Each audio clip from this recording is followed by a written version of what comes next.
Welcome, my friends, back to the Money DNA podcast. We're your hosts. I'm Dale. And I'm Andy, and we are just two guys on a mission to help you ditch debt, to build wealth, and to live the life that you were born to live. Each week, we break down money myths, serve up simple strategies, and have a little fun along the way. So whether you're just starting out or chasing your $1,000,000 dream, you're in the right place. So let's jump in and get your money working for you. Andy, I was thinking about the last few episodes that we did. We kind of tackled budgeting, where to first start, which is a great place to first start when you're Right. talking about getting a tackle with your finances, and improving your relationship with your finances, certainly with a budget. And I guess from there you're going to see the cash flow. But what happens after that? Then you've established a budget, you've figured out your habits, you figured out how much money you do or you may not necessarily yet have in your budget, how much room you have. Then the question then comes, then what's the next step? How do I next tackle my wealth? And there's so many different options that we have available to us, right? We've got do we invest our money right away? Do we buy stocks or crypto? Do we open up a Wealthsimple account or something and do something low cost that way? Should we build an emergency fund or prepare in case of emergencies? Insurance is obviously an important thing. Do we buy insurance first? There's lots of different options for us. What do we do first? How much of our money should we be putting where? And that's not an easy question to ask, right? Right. Yep. So I figured that maybe we should, I wanted to share something that helps certainly with me when I'm having conversations, and I think it'll help you as well, that we call the birthday cake. Okay. So tell me what is the birthday cake, and what is this the model? So I've got this ready for you to fill, and we will put the icing on however we need to. So you tell me how to fill this out. I love it. Yeah. So the birthday cake, essentially, it categorizes all of these different possible wealth strategies into 4 or 5 different tiers of what we call a birthday cake. It's called the birthday cake. I've actually never had a birthday cake that looks anything like that looks this pretty particular fancy, thing. I feel like I want to jump in and hide in something like this. But I mean, we seem to get what the idea is. And really, we want to make sure that when it comes to building our wealth, that we're investing or we're focusing our energies and our monies in the right places first. You don't want to build on a smaller layer. You want to build on the foundational layers first, right? Right. Underneath the entire birthday cake, kind of like the foundation of the birthday cake itself, is really that foundation that we were talking about in the first few episodes about your cash flow, is making sure that all of your basic needs are met, right? Nowhere would any financial advisor or anybody in the financial space sit there and say you should start investing in something, but not take care of your mortgage or your rent obligations, your car payments, your insurance, health insurance, that is, or making sure that your basic needs, your food, shelter, clothing, transportation, taxes, all those obligations, we don't want you to be not paying those. So that's really sort of the assumed fundamental, that you have a good handle of your basic needs and you have your cash flow is reasonably positive. And then with that, then I would say, out of all the different things you possibly could do, the next layer you should build this cake on, the foundational layer of that, would be protection. Okay. Would be your insurance, right? And I'm not just talking about health insurance, which in our case in Canada is included in our taxes. So we don't really see that oftentimes, but where you are, it'll be much more obvious as far as health insurance. But this includes stuff like life insurance, maybe critical illness, making sure that there is, well, I mean, we can, let's give an overview first, and then we can go into the progressive layers, maybe one per episode. I'm not sure. Right. Yeah. This will be a bigger subject. Okay, good. Continue on. I think so. Yeah. So that layer of protection, that's really the most important foundational layer to start with there. I Okay. like how you added in that the extra leg. There you And go. then Firm the foundation. second thing on top of that would be broad category would be debt management, right? Okay. It's one thing to be building wealth, but then to have your debts and these high debt, especially the high cost debts, high interest debts, if they're eating away at your wealth, then it's nothing's going to undermine you more and slow down the progress of your wealth building faster than Mhm. having debt constantly nagging at you. Right. After we've taken care of our debt or we had a handle of managing our debts, then it really is important to have an awareness of emergencies, emergency Okay. planning. Okay. And we were talking about there building up an emergency fund, some kind of a Okay. very liquid fund and savings set aside that's ready for you. Well-aged money, I guess, would be the YNAB kind of concept, Right. but you want to make sure that there's money waiting around just in case something were to happen. And Mhm. in some cases, you can be investing in something as well. I'm thinking about something like disability insurance or critical Mm. illness. Even though that's a form of protection, then really just taking those into account, it could Okay. be included in that financial planning as well. And then on the very top of this, kind of the icing on the cake, we can call it, is where the investments come into play. Right? So anything that you're going to be investing in, and you're putting money in simply to make sure that your money is working for you as best as possible and is growing uh, with as much returns as possible. So Mhm. maximizing your investment returns. Right. That's the overall, that's the birthday cake for us. This Okay. is the strategy. So if you're going to be, investing either in proportion or Mhm. percentages, or if you're going to be attacking time wise, then Mm. I would say strategy wise, you want to tackle those things in successive layers Right. from your protection, your debt management, your emergency, and your investments. Okay. Yeah, that makes Yeah. perfect sense. So just full disclosure, before our conversation this morning, had not never heard this analogy for it. It makes perfect sense. I'll pull up some other models that look similar to this, not exactly like this, but it does make sense. And as a builder, and there's biblical passages about building your house on a solid foundation. I mean that's basic common sense at this point, and it does make sense that we would do things in order.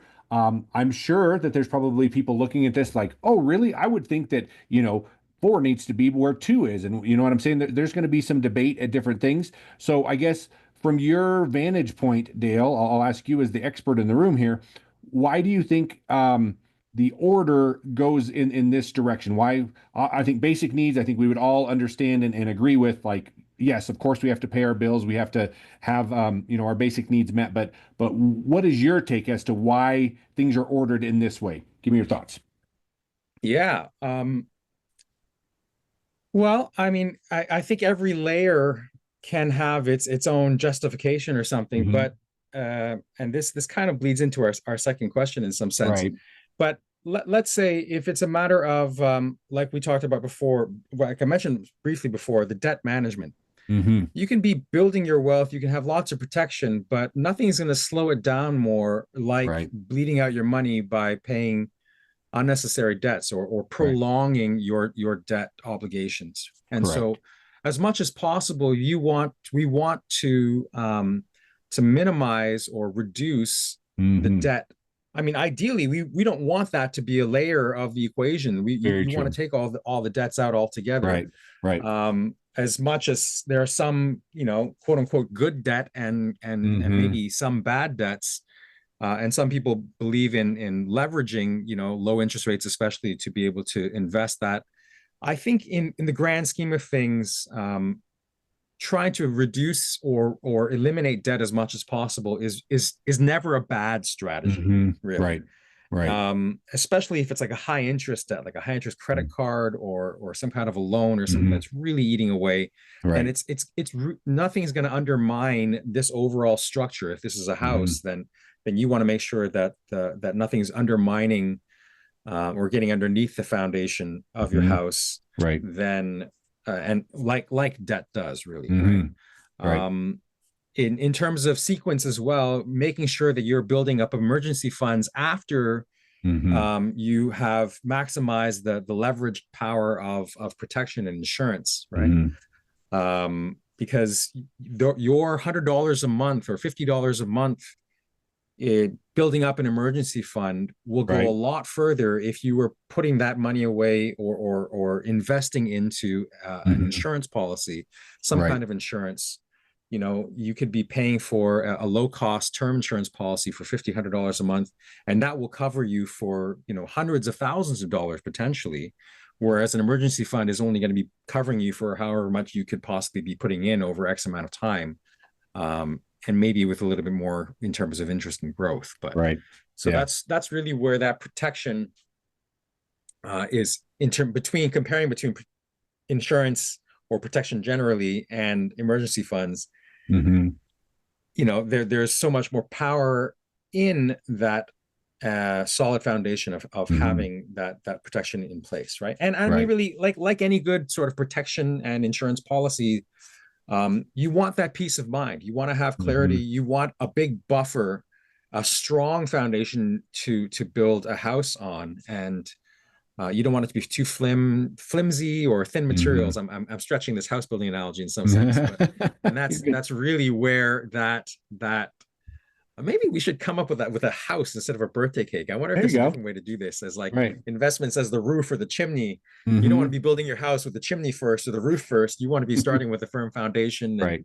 and even before that, you want to be getting a good geo survey of the soil underneath you, which is that basic needs cash flow layer on the Right. very bottom, right? Yeah. Anyway, yeah, uh, this kind of ties into the second question, Right. right? Which is, you know, what do we typically do in North America? What are we told to do?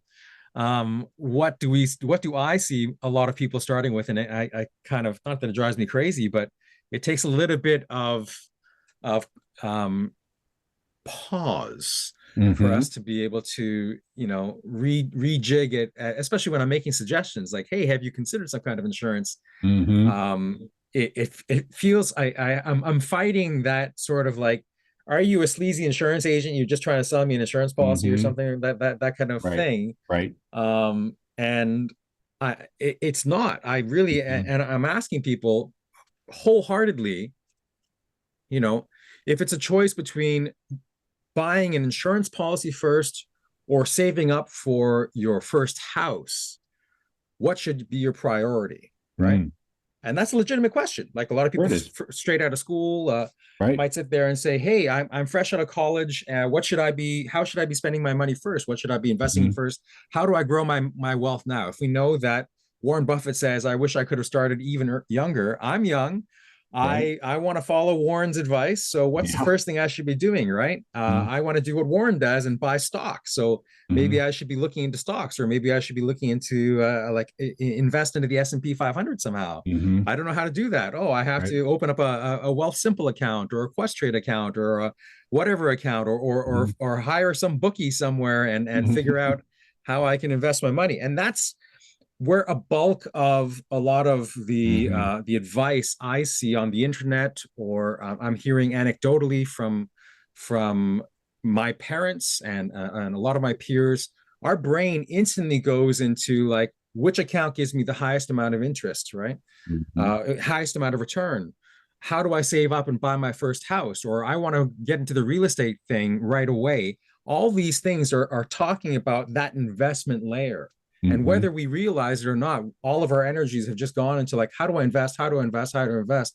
Instead of how can I build a really solid foundation so that Hmm. even if the investments crash, which they Right. do, especially in this day Sure. and age with all this uncertainty, right? Yep. What we typically see is people starting their first steps is like, well, I want to start with investment first, and then Hmm. I want to build up an emergency fund, and oh, but I have a lot of debt, so maybe I should like you know, emergent. I should stop borrowing money, and I've really got to kill this credit card, and then they'll have this debt layered on top. It's like an inverted triangle that eventually ends up happening. And then the last question they'll think about is like, you know, maybe if I have a little bit of money, maybe I'll buy a life insurance policy, or I'll have some kind Hmm. of protection, right? Right. Right. And not that it's prescribed, like not like I'm not going to talk to you if you Hmm. don't get any insurance, but for the love of God, don't leave that out of your Right. your Yep. planning, and it is a great option for you out there to utilize and to leverage the power that insurance and protection offers you, right? Right. It's a lot of peace of mind for um it's a lot of, as far as bang for the buck, I should say, it's a lot of peace of mind that's possibly at Right. stake. Yeah. What are your thoughts, Annie? Anything jumping out with you or that you're hearing? Yeah, no, and I love that. I mean, it is inverted, and I think anybody that has, to your point, is maybe just coming out of college or just coming into the workforce, and what is, I mean, coming back to our the one that it's supposed to look like, right? I think we jump right into in investments. I mean, that's just kind of our first process, and I love, and I think you hit it right on the head. It's like, well, what's the biggest bang for our buck, right? If I can get, average of 10%, 12%, of course I'm going to go for that. I'm not going to go for this, whole life insurance policy that's going to take time, and it's a lower return and this kind of stuff. All valid points.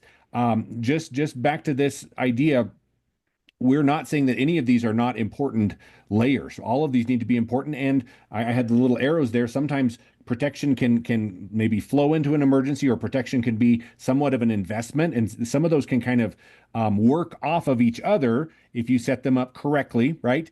And Yeah. then it's just a matter of priority, and keeping in mind that, you know, to not get too far ahead of yourselves, right? We're not trying to overextend you by saying, oh, you need to have all of this insurance and this kind of stuff. Do things in the proper manner. But yeah, just don't ignore this protection layer. You know that my big focus at this point is more on the eliminating debt side of things. You mentioned a low interest, and I think that when people hear low interest, they're like, oh, well, he's probably talking about a house, which that is a whole nother subject that we'll have to talk on. Let me just give you my little 2 cents on this. APR is not the same as the tip. APR is what they sell you on. So you have a 6%, a 4%. That is not what banks collect your interest on. They collect what's called a total interest percentage, which a good interest rate is going to be a tip closer to 60, 70%, sometimes 100, 150%. So I think this misnomer that, oh, I have a low APR, therefore it's not costing me a lot of interest, is absolutely false. So Yeah. back to this second layer, right? We have protection. Don't forget about the debt, because those mortgages can just drain you dry. Yeah, I'll tell you, Andy, and we should definitely just spend one entire episode on mortgages, explaining what Yep. they are, some of the terms, how much money you're paying in the long run. I could see that being clearly one sorely needed episode, especially now Mhm. with Right. the interest rates going up and down as they are, as low as they are. Um, the another common scenario that I'll see, maybe people aren't necessarily gunning for, again, college students or fresh out of school or fresh into the workforce, and oftentimes the first thing that will be happening is we will I mean, I just had I got my signing bonus. I've got my paychecks are coming in. And Mhm. so the first thing we do is that lifestyle creeps right up real fast. I get the brand new iPhone. I'm gonna put my Oh down my payment gosh. on a brand spanking new car, or I'm signing a new car lease, right? And the first signal of that, like that fresh life, isn't the investments necessarily, but it's like we're the first thing we're putting our money in and into is a layer of debt. Oh yeah, I want to like just put everything on my credit card and rack up my points, I know the check's going to come in a month or 2 weeks or something. So Mhm. even if I don't, even if I carry a little bit of a balance, it should be okay. But I should be Right. able to pay that off later or something. And right away gets into super easily gets us in this slippery slope of accumulating Mhm. this nice foundation of Yep. debt. Right. Imagine if you've got, house on a sandy land, right? Or like a house built on a foundation of old crumbly bricks. You've got that debt, and for whatever reason you can't meet those debt obligations. Then are you going to be pulling into your emergency funds to be paying your Mhm. debt? Are you Yep. going to, if you have investments somewhere, are you going to be right away using your investments to start paying into your debt? Oh yeah. um you know but that's not an atypical situation to No, see no, it is people not. like right away. First thing they do is like, oh yeah, Yep. it's not the investments, it's not an emergency, certainly not an Right. emergency fund. How many of us have emergency funds in the first 10 years of our working lives? Right. I don't know. I didn't, at least. Doubtful. Doubtful. Um, yeah, Right. Well, yeah. and I think we probably warrant it, or we make the claim, excuse, whatever we want to call it, that I worked hard for this. Right. Hey, I was a starving student for all those years. Now I'm making Oh money, yeah. and so I want to enjoy this. We're not saying that you should not enjoy this. Just be aware that it is so easy. It is so easy to start for that to start creeping up on you, and then you realize like, hey, I've gotten 3 or 4 pay raises in the last 5 or 10 years, or whatever the case is, but we're still living paycheck to paycheck. Why is that? Ding, ding, ding, ding, right here. Lifestyle creep and debt. Lifestyle creep and debt. I think 99% of the time, that's what it will come down to. And to Dale's point, back to that idea of protection, what happens, not if, but when something happens medical wise, right? Or you are out of commission for a little bit. If there's nothing to fall back on because you don't have your emergency fund and you are up to your eyeballs in debt and there's no protection, we see it all the time. This happens all the time.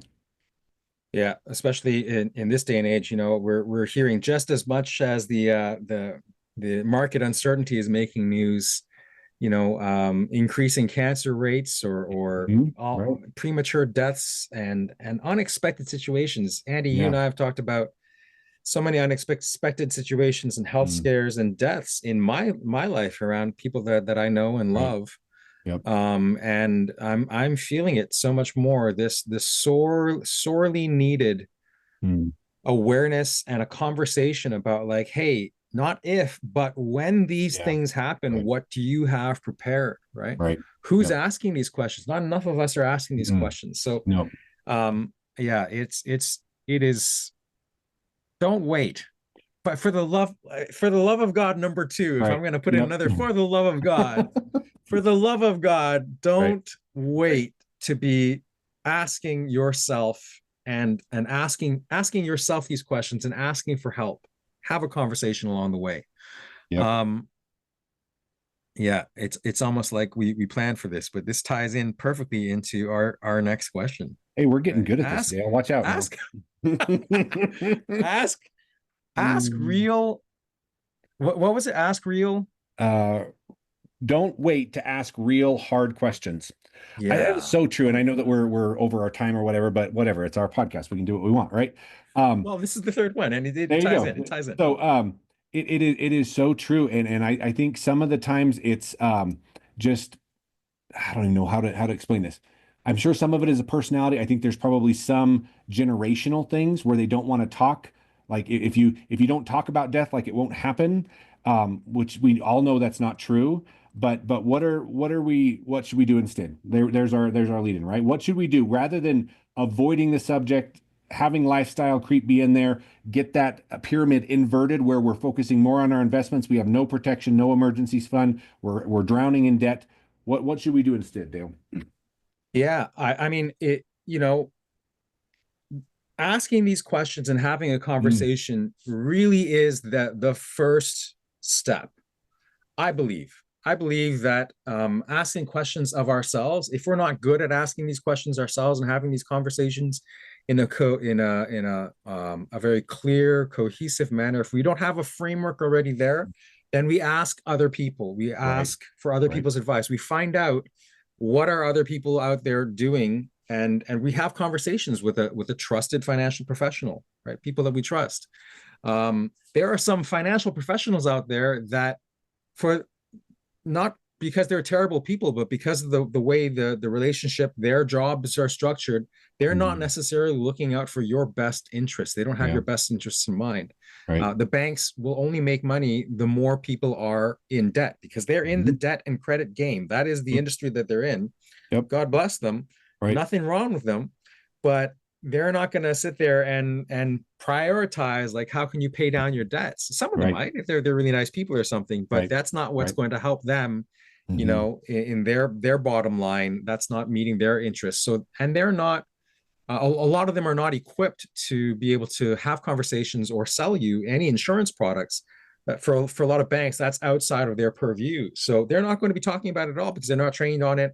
They're not certified or licensed in it. Mhm. Um, and finding a person that you could trust who is qualified to give you some of this advice and information, but also who you jive with and you trust, Mhm. like that's not necessarily easy. You might Right. as well start now looking around Yeah, and right. asking some questions and asking for advice. Ask for, could you tell me who's your money person? Um, Even if it's not necessarily, I mean, do come up with a plan. I think that's the Mhm. second step really would Right. be have a plan Right. and commit to the plan. Don't just have a plan and have it collect dust like my 12-inch vinyls that I just pulled out of a box the other day. Going, wow, this is awesome. I pulled out I think it was like the Carpenters Oh, I greatest love hits. it. Yeah, I Oh my know, gosh. I know. I grew up listening to the Carpenters. My wife hates it. I think that sounds like my childhood. Oh Love the man, and Carpenters. the recording quality for some of we're digressing, but the Yes. recording quality on that stuff is gold. I mean, there's Yep. no autotune. Dude, Yeah. they're It's singing, impressive. there's no autotune. Like Yeah. they could I redo know. the take maybe a couple of times, but a lot of the time, like Right. that was gold. I know we're Literally digressing, but gold. but one more. I just have to. Have you ever heard the live version, like I think it was backstage of the Eagles practicing Seven Bridges Road? No, but I can Oh, only imagine because they are, sorry, has nothing to do with money, yeah. but you do yourself a favor. I will put that in the comments because it's that good. You need to listen to it. It will give you goosebumps. So good. Okay, back Yeah. to the Yeah. task at hand here.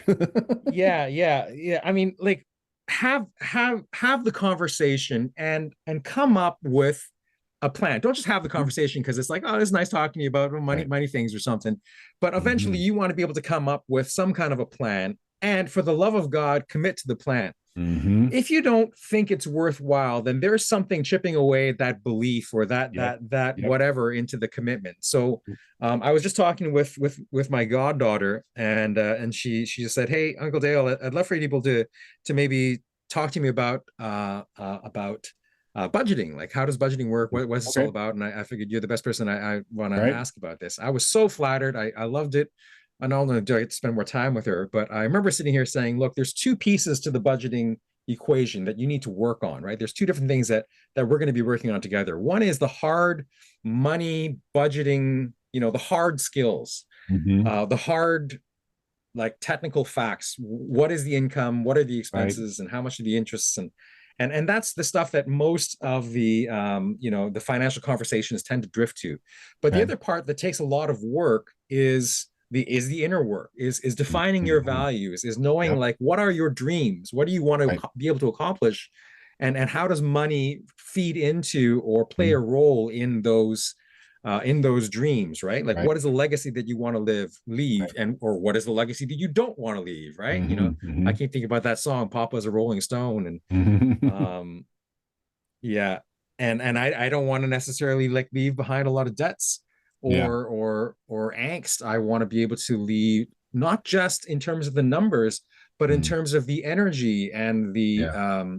the ethos, I guess. I want to be able to model for myself a Hmm. healthy model for my kids Right. a healthy Right. relationship with money, and being able to empower people with my financial decisions, Right. empower them and bless other people outside of our household, our family to the however many generations I could try to bless, and my extended family, like my cousins and their kids and my parents, obviously. But I'm getting a little bit too specific.